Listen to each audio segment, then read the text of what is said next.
Welcome to There is a Method to the Madness. My name is Rob Maxwell. I'm an exercise physiologist and personal trainer.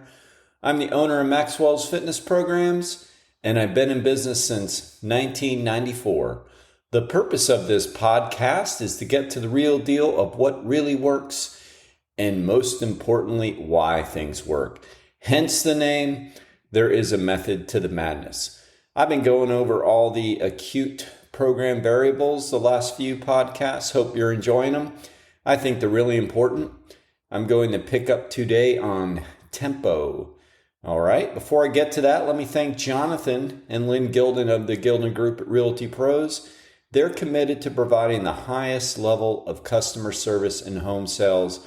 Why don't you give them a shout and figure out what your home can sell for? 386-451-2412. And you know, there really is nothing more important than customer service, I think. I mean, no matter what organization I go with or company or restaurant or whatever, like if the customer service isn't good, I don't want to deal with them. I'm absolutely going to spend more money on good customer service. I just think it matters so much. And hey, that's what they do, and that's what my other sponsors, Overhead Door, do. I mean, I really think customer service cannot be oversold. All right. So now let's talk about tempo and pace. It matters so much. It is so underappreciated in the gym. So the tempo means how fast are you doing your repetitions? That's what the tempo is. Most of the time, we trainers end up saying, slow down, slow down, slow down, pause, slow down, slow down. We say pause, but we mostly say slow down. People go too fast. They're trying to maybe get it over with. They're trying to get through it. I think that's really, really common. Just let's get through it. But man, you're missing out on so much if your mindset is to get through it. It's more about meditation, in my opinion. Like I've said it before, and maybe I'm a little kooky when it comes to that, but you know what? It works. When I work out, it's more meditative. Like I don't want people talking to me during a set. It's going to really annoy me. If any people out there listening that's worked out with me, they know that. Don't give me chatter during a set. I'm really focused. I'm very meditative on that, meaning that I'm thinking about each portion of the contraction of the muscle. I'm thinking about the muscle I'm working.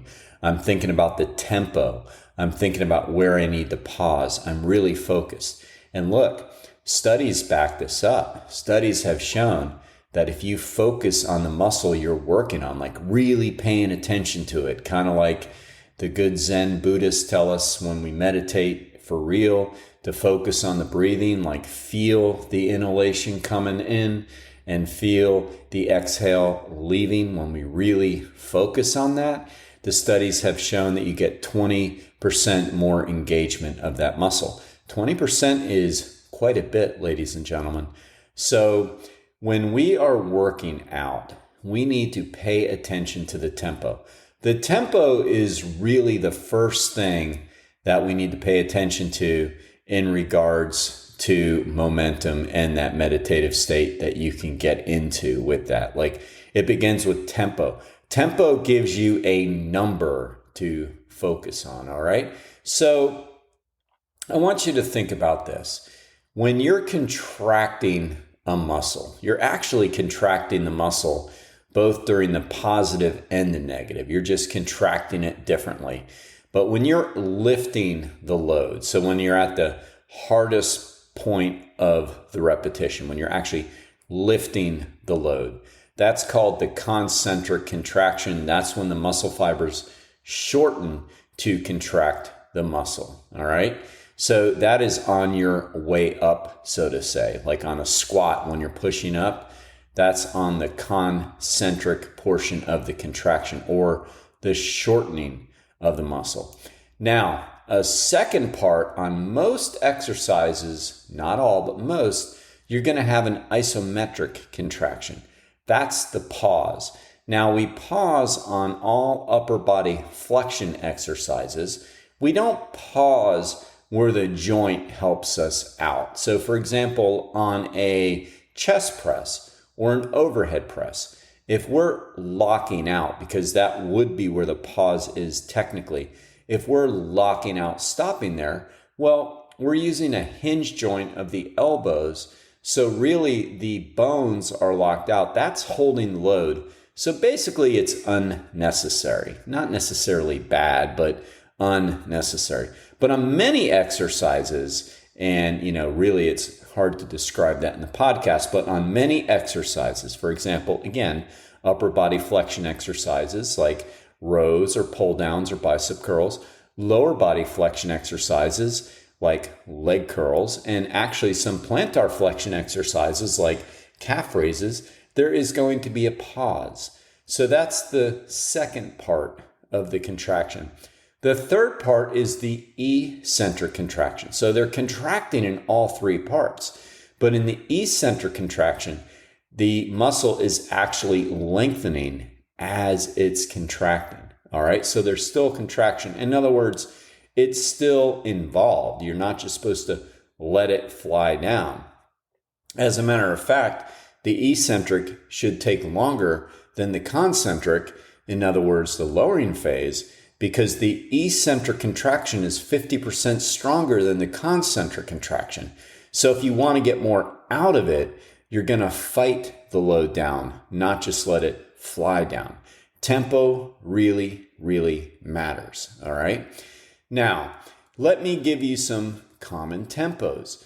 Early on, we try to teach the 6-second repetition, somewhere in the ballpark of the 6-second repetition. And that can be a 2-second contraction. So you're lifting the load. Let's say you're on an arm curl. So you're curling the load up for 2 seconds, 1001, 1002. Pause for a second, and then fight it down for 3. 3, 2, 1. Up, 1, 2, hold, 1, fight down, 3, 2, 1. Now that's a 6-second rep. All right, that's a good rep. Some people do 4 reps, some people do 2-second reps. I mean, there isn't a perfect tempo. There really isn't. But we should always have a controlled tempo, and we need to figure out what tempo works for us. So you might think, well, if a 6-second or a 4 to 6 second is considered ideal for most people, why shouldn't everybody do that? Here's the deal. We're not all the same. And I said, most people, we have to tell them to slow down. But there are some people that go too slow. And yes, you can go too slow. We do want to move the concentric a little bit quicker than the eccentric. Not only because the eccentric is 50% stronger, as I already said, but also because there's something called the forced velocity curve. And what that means is you are going to recruit more fast twitch muscle fibers if you move a load. And when I mean move concentrically faster. So think about it this way. It's harder to move a load on the lift portion quicker, right? I mean, it's pretty easy to move the load quickly on the negative, on the eccentric. You just let it down. Like if you're bench pressing, you just let the load come down with no resistance. So obviously it's hard, it's easier to let that happen quickly. So that's a no-brainer. We don't want to do that. It's harder to push up quicker. The force velocity curve states that the heavier the load, the harder it is to push it fast. And if we are pushing it fast, we're recruiting more fast twitch muscle fibers.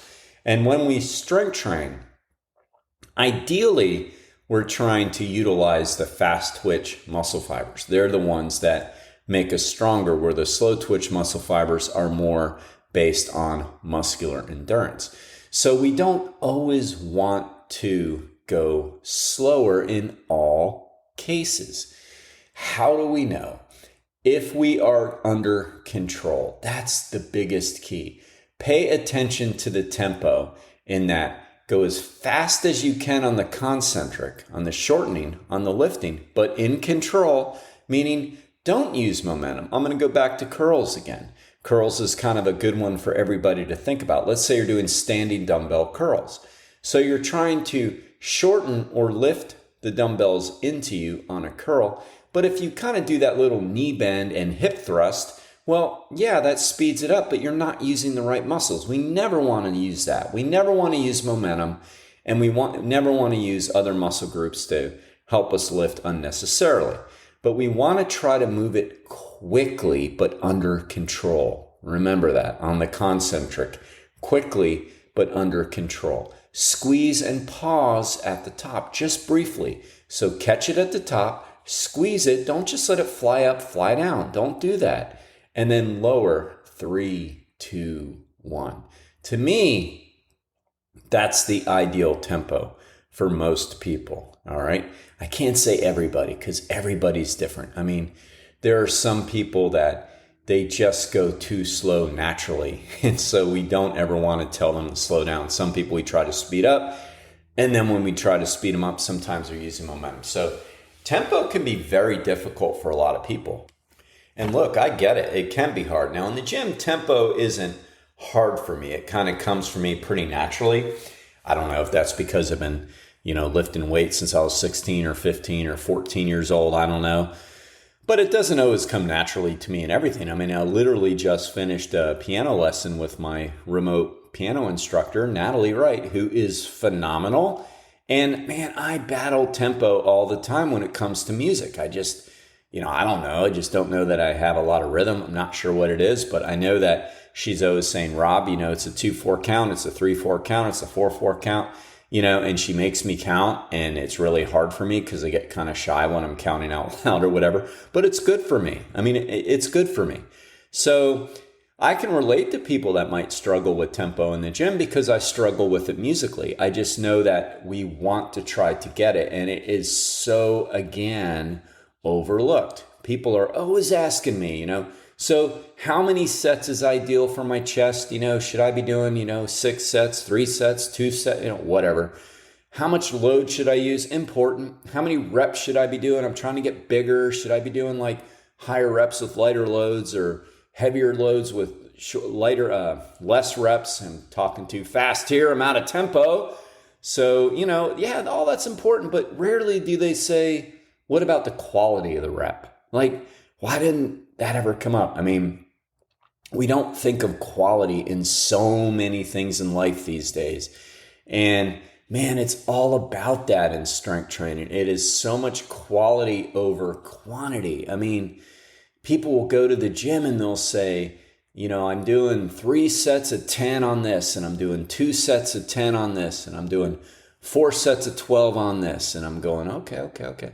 And then you look at some of their sets and they're talking or they're throwing the weight around, like they're swinging their hips. I'm like, man, you didn't do any sets. Like those sets sucked. I mean, you didn't get much out of that. And then you'll see this one person like zeroed in, and they're just squeezing it and they're controlling it and they're paying attention to it. And they either have their AirPods in or their music on or they're tuning everybody out and they're just really focused. I mean, man, I will bet the farm that person's getting more muscle activation than the person that just has their little check sheet going through the motions. I mean, look, it's better to be there. I'm not going to be one of those people that say you're wasting your time if you're not putting your mental energy into it. That's not true. You're getting something out of it. You're going to the gym, which is a positive place. It's a good place. Maybe if you don't go there with 100% quality, you'll learn it. You'll catch it, as they say. You'll see more quality people around doing it. Hopefully a place that has good role models for that. I mean, so yeah, it's great that you're there. But when you're there, why not put in 100% quality? And it begins with tempo and form. I mean, I just can't stress it enough. I worked out this morning. I typically do my strength training Monday, Wednesday, and Friday. For me, this is Wednesday. You're probably going to hear this, or at least it's going to launch on Thursday. But I was zeroed in, I mean, I set the weight, and if the weight feels off that day, maybe I'm feeling a little weaker and it's a little heavy, I change the weights lower so I can get quality repetitions, because that's what it comes down to. If I can get you to just put your mind on the set, I mean, I'm not telling you to forget about your reps. I'm not telling you to forget about your load. I'm telling you that make tempo, form equal. Okay. So remember, move the lifting portion, the concentric. All right. The lifting portion, the concentric, shortening of the muscle. Move it quick. Move it as quick as you can without throwing it, without using it momentum. Pause when appropriate. If you don't know, then just pause. And then lower slowly. 3, 2, 1. That's your tempo. Lift, pause, 3, 2, 1. Lift, pause, 3, 2, 1. That's your tempo. And keep it consistent. As people start to get tired, they change their tempo. Don't do that. It's harder to keep a good tempo, just like in music. For me, if it's getting a little faster, it's harder for me to stay in the right timing. Well, yeah, then I got to practice. I got to practice doing that, all right? So you practice that, and practice going to Overhead Door of Daytona Beach, because they are the premier garage door company in the state of Florida, and we're fortunate enough to have one here in Daytona Beach, owned by my good friends Jeff and Zach Hawk. So check them out at Overhead Door Daytona.